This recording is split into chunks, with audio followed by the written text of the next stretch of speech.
Je vous présente aujourd'hui notre 505e journal de bord. Jean-Marie Le Pen, bonjour. Bonjour. Alors vous voilà de retour, cher président. Comment allez-vous? Écoutez, je suis en situation semi-hospitalière. En fait, je suis résident hospitalier chez moi, ce qui est un petit peu plus agréable qu'à l'hôpital. Enfin, je suis quand même dans une phase de soins considérée comme hospitalière. Mais pour le reste, ma foi, tout se passe pas si mal. Vous savez, c'était le duc de Montlouvrier dans l'habit vert. Avant qu'on lui demande des nouvelles de sa santé, il rentre toujours en disant « Je me porte bien !» Bon, alors vous nous rassurez. Avez-vous suivi l'intervention d'Emmanuel Macron au journal de 13h tout à l'heure sur TF1, président? Oui, je me suis mis dans la peau d'un élève écoutant un instituteur extrêmement brillant et même séduisant, plein de convictions. Et d'abord, j'ai trouvé que c'était très long, trop long à mon avis, pour mobiliser l'attention de tout un peuple. Mais cela étant, je crois surtout que le président, avec beaucoup de talent, serait un merveilleux ministre de la communication, je pense. Hein. Mais il a tourné autour du pot, à la vérité. Il a traité toute une série de problèmes qui se posent, c'est vrai, dans le pays, mais qui ne sont pas essentiels. L'essentiel, c'est le problème du fait que nous laissons entrer chez nous, depuis 40 ans, 250 à 300 000 personnes par an, que nous prenons en charge dans tous les domaines, que ce soit celui de l'éducation, de l'école, du logement, du travail, de l'hôpital, etc. Et ce problème de l'immigration et de la remigration obligatoire n'a pas été traité. Et autrement dit, il a, avec beaucoup de talent, je lui reconnais, et de conviction, parlé de choses qui seraient les préoccupations d'un Premier ministre, mais pas d'un président de la République qui est chargé par fonction de voir beaucoup plus loin et de traiter le fond des problèmes. Or, le fond du problème en France, c'est un problème démographique, migratoire, fondamental. S'il n'est pas traité, rien de ce qui sera fait ne sera fait utilement. Par conséquent, ce problème-là, d'une part. D'autre part, il a esquivé assez rapidement le problème qui se pose en Syrie, qui n'est rien moins que le problème de l'éventualité d'une guerre mondiale.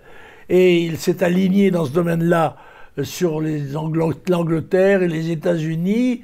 J'ai trouvé absolument frappant du fait que quand il se commet un crime chez nous, il faut des semaines et des mois pour faire une enquête, pour arriver à découvrir quels sont les coupables. Là, en quelques minutes, on sait qui est le coupable. On ne sait pas exactement quelle est l'arme du crime, mais on sait d'avance que c'est l'animal. Je dois dire que le terme employé sur le plan diplomatique international à l'égard du président Bachar el-Assad me paraît absolument extravagant et tout à fait en dehors des considérations les plus élémentaires de politesse et de courtoisie internationale. Cela étant, le problème est, est-ce que nous allons entrer en guerre ? Est-ce que nous allons éventuellement participer à un conflit armé contre le gouvernement syrien sur son territoire pour rétablir, soi-disant, des droits de l'homme dont on a vu quelques images? On a dit que c'est violé, c'est terrible. Vous avez vu les images? Oui, les images de morts, d'enfants morts, il y en a eu beaucoup. Il y en a eu pendant la Deuxième Guerre mondiale, des millions. Bon, il y en a eu à Nagasaki, à Hiroshima, etc., dont tous les responsables n'étaient pas Bachar el-Assad. Hein. Bon, alors, par conséquent, je crois qu'il faut reconnaître à notre président de la République un talent de présentation et même, je crois, au fond, de conviction. Mais parlant de problèmes qui ne sont pas les problèmes fondamentaux de la France, les problèmes fondamentaux, c'est la politique migratoire, à savoir ce que va devenir le peuple français. Va-t-il accepter d'être submergé dans les années et les décennies qui viennent? L'autre, est-ce que nous sommes prêts à intervenir militairement sur un autre théâtre d'opération dans un autre pays au bénéfice de principes qui sont assez vagues et sur des accusations qui me paraissent extrêmement légères. Voilà, on ne peut pas parler des heures durant parce que ça a déjà duré longtemps. Alors la ZAD est toujours en cours, la ZAD de Notre-Dame-des-Landes est toujours en cours d'évacuation. Plus de 3000 gendarmes mobilisés face à 300 militants d'extrême gauche extrêmement déterminés, venus de part et d'autre de l'Europe. Au regard de la situation de la France, notamment dans les banlieues, pensez-vous que cet acharnement du gouvernement est une priorité? Écoutez, ça me paraît être tout de même un peu de la comédie. Parce qu'enfin, je ne comprends pas très bien comment, avec des effectifs de police aussi importants, on ne peut pas procéder à l'interpellation d'un certain nombre de ces manifestants et à leur identification et éventuellement leur incarcération ou leur inculpation. Or, rien de tout ça ne se fait. On nous dit quand même que dans une journée, il y a eu un gendarme blessé et on a une arrestation.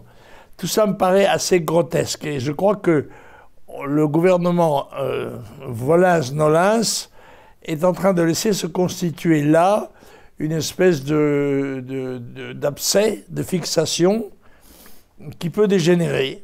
On le sait, et parce que, évidemment, ça sert de point de rappel à l'ensemble des extrêmes gauchistes ou des ultra-gauchistes de toute l'Europe, et ça finira par des affrontements et probablement des incidents catastrophiques, peut-être meurtriers. C'est peut-être d'ailleurs ce qui est recherché. Alors on ne comprend pas très bien pourquoi la fermeté affichée par le gouvernement ne se met pas plus comment dirais-je, en situation de déblayer le terrain.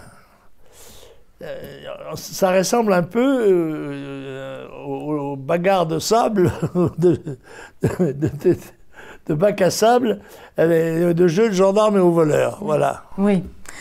Alors les grèves, évidemment, continuent, perdurent partout dans le service public. Les cheminots, précurseurs, suivis par le personnel hospitalier, la poste, etc. L'inflexibilité du gouvernement est-elle de bon augure? Écoutez, pour l'instant, le Premier ministre, Philippe, affiche une détermination sans faille, détermination dans la modération, on s'entend. On voit très bien les limites entre les deux. Parce que ça dépend aussi de l'adversaire, ça. En l'occurrence, il semble que les syndicats aient perdu beaucoup de leur capacité de mobilisation, sauf peut-être dans des cas très particuliers, comme celui de la véritable caste que constituent les cheminots en France, qui sont d'ailleurs il faut bien le dire, un des derniers groupements, je dirais, sociologiquement organisés. Il y avait un monde paysan, il y avait un monde ouvrier, il y avait un monde... Voilà. Oui. Alors que les chemins de fer, ça reste un bastion historique, en quelque sorte. Évidemment, les locomotives ne sont plus de même dangerosité, ni de même inconfort. On ne charge plus le charbon à la pelle, n'est-ce pas, torse nu. Maintenant, tout se fait par ordinateur. Et dans le fond, les conducteurs de train sont des ingénieurs. Voilà. À la limite, bientôt, comme il va y avoir des voitures sans chauffeur, il pourra aussi y avoir des trains sans conducteur. Donc ce bastion... peut-être aussi sans contrôleur. Ce bastion, donc, n'est plus indestructible. Oh, pas indestructible du tout. On va voir la capacité de résistance, parce que je crois que dans cette partie de bras de fer, il y a une partie de clin d'œil aussi. Hein. Voilà. Fais-moi peur. Alors, les catholiques sont appelés à s'engager politiquement par le président Macron. Est-ce, selon vous, une nouvelle tartufferie? Ça me paraît une manœuvre beaucoup plus louche. Pourquoi le président Macron, qui devrait être franc-maçon, je pense, n'est-ce pas? Enfin, qui a été ministre socialiste, en tout cas, des Finances, pourquoi M. Macron tend-il ouvertement la main aux catholiques? Spécifiquement aux catholiques, pas aux chrétiens, aux catholiques. Alors que, malheureusement, on le sait, la pratique de la religion a perdu beaucoup de sa vigueur et peut-être aussi de son influence dans le pays. Moi, j'ai peur que ce soit un alibi pour pouvoir, on entrouvre la porte pour pouvoir la rouvrir aux musulmans. C'est ce que je crains, parce qu'à ce moment-là, on dira, ben voilà, toutes les communautés religieuses vont être traitées selon la loi de 1905, mais d'une façon égale, et tout le monde aura... Or, je suis désolé de dire que les chrétiens n'ont pas moralement, psychologiquement, historiquement les mêmes droits dans notre pays que les musulmans, que la communauté musulmane. Individuellement, un citoyen musulman est un citoyen français s'il en respecte les lois, sans problème. Mais en revanche, la communauté musulmane, les communautés qui s'affichent comme telles, qui se réclament comme telles, risquent de parler de plus en plus fort en face d'un État bienveillant, semble-t-il, aux uns et qui le sera forcément naturellement aux autres. Alors sur le plateau international, que pensez-vous du jeu de balle-trappe des Israéliens à l'encontre des manifestants résistants palestiniens de la bande de Gaza? Je dois dire que ce spectacle est assez désolant, justement par sa disproportion. Parce que l'affrontement des Israéliens et des Palestiniens n'est pas à armes égales. D'un côté, il y a des pierres, et de l'autre, il y a des pistolets mitrailleurs. Alors, il est bien évident qu'au nombre de victimes, ce sont les Palestiniens qui détiennent le record, forcément. Mais il me semble qu'il y a là une situation qui est probablement incontournable et qui est aussi un des abcès permanents de fixation des conflits internationaux. Mais comme toujours, on ne sait jamais comment ces conflits peuvent brusquement s'enflammer, se développer, éclater. Alors d'un autre côté, accusé de bombardement chimique à l'encontre de populations civiles rebelles, le président syrien Bachar el-Assad se voit menacé militairement par toute la coalition internationale. Seule la Russie a mis son veto. Quel est votre sentiment personnel quant à cette affaire, Président? C'est là aussi, on est dans le jeu de rôle quand même, parce que les termes employés par le président Trump sont rien moins que diplomatiques. Et on ne peut pas accepter qu'un chef d'État comme Assad soit traité d'animal par le président d'un autre État. Ça me paraît tout à fait anormal et détestable, et en tous les cas critiquable. Cela étant, il y a là une situation qui peut en effet déboucher sur un conflit plus étendu, non seulement sur le plan régional, mais même sur le plan mondial. Rappelons-nous tout de même que les deux guerres mondiales qui ont fait des dizaines de millions de morts sont parties, la première de Sarajevo et la deuxième de Danzig, qui n'étaient pas a priori des points forts, des exigences politiques. Bon, mais c'est ainsi. Il y a beaucoup, la symbolique joue un grand rôle.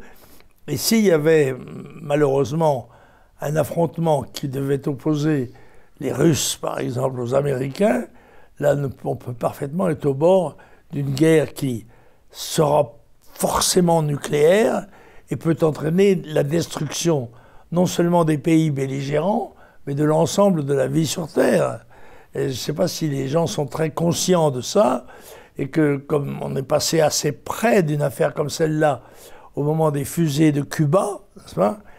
Et nous aurons l'occasion d'ailleurs de parler, si vous voulez, dans le prochain entretien,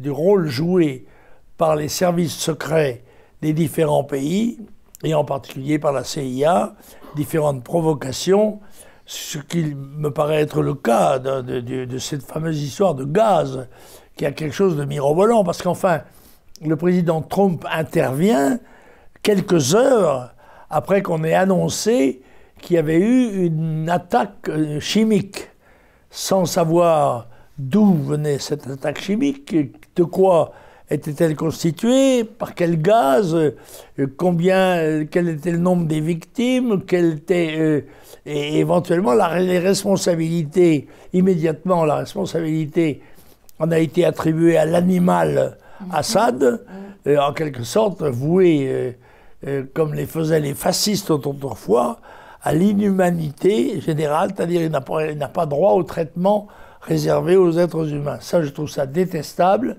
dangereux. C'est d'ailleurs dans un des tweets que j'ai fait, j'ai rappelé un vieux précepte français qui dit « jeu de main, jeu de vilain ». Oui. Voilà.